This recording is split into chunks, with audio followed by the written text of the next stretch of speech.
Welcome to Marine Tech Hub. Hereafter you can watch my website on Artiflex engine, nitrogen generator, solar power by just clicking on the icon on the YouTube channel on the right hand side. Okay, today my topic is pressure transmitter defects. So today I'll be explaining you how we are going to check the pressure transmitter. Right now we get an alarm here. We have a composite boiler and auxiliary boiler here. So suddenly we get an alarm. Ship is running and we got a pressure in the composite boiler, but in actual scenario the pressure in the computer is showing minus 3.99. So it's showing an alarm, low pressure, but actually the composite boiler, we have a pressure of 6 bar on the actual pressure gauge. So I will be explaining you how we are going to check the defects. So this is the computer where you get the alarm. So you can see the pressure here, 6 bar showing on the line. So what we are having is we get a defect alarms and you get a failure here. This is the steam pressure controller. You have FAIL, fail. If you see the manual of this defects is not shown in the manual of the Aalborg. So I will be explaining you how to identify what is the defect here. So next what I am going to do is we will be opening this controller, steam pressure controller, and checking what is the fault. So we check through the parameters what they were given. This FAIL is not there. So but anyhow I will be explaining you how you find the defects in this problem. So you need to open this controller and take it to the workshop. We got other controllers also here. So what we usually do is, this is the pressure transmitter here. From this pressure transmitter we will get an 4 to 20 milliamps. From here the signal will go to the controller.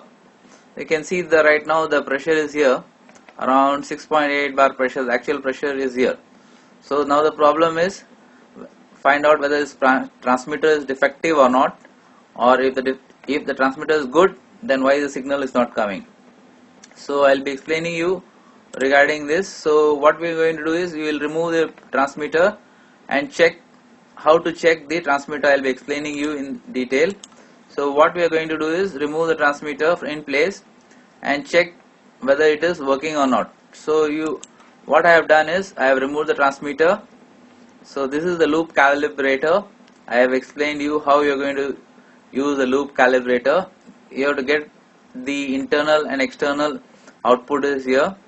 Right now I will be connecting it to show you the transmitter is working or not. So what you have to do is, one connection I already connected to red. I am just touching the other one. You can see it showing 3.92 milliamps. So it's 4 milliamps it's showing. So if I remove it, it goes off. You can see here. So that means this pressure transmitter is okay. But to make sure that it's working, what I will do is I will just blow air by the mouth, and you can see the milliamps will increase.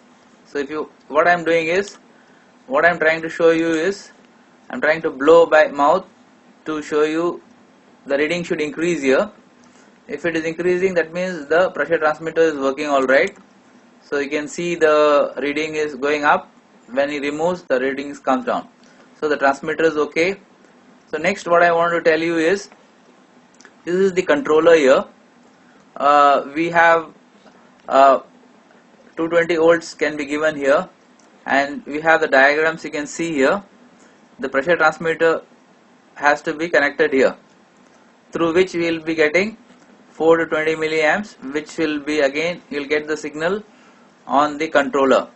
So there are other connections also in the controller which I am not going to explain, but I am only particular about the pressure transmitter, pressure signal here.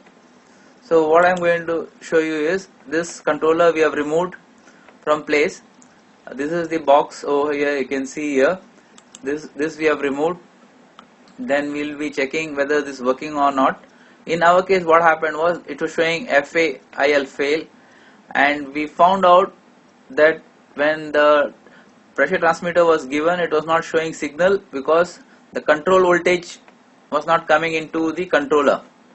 I will be explaining you regarding that. You should know to read the drawing.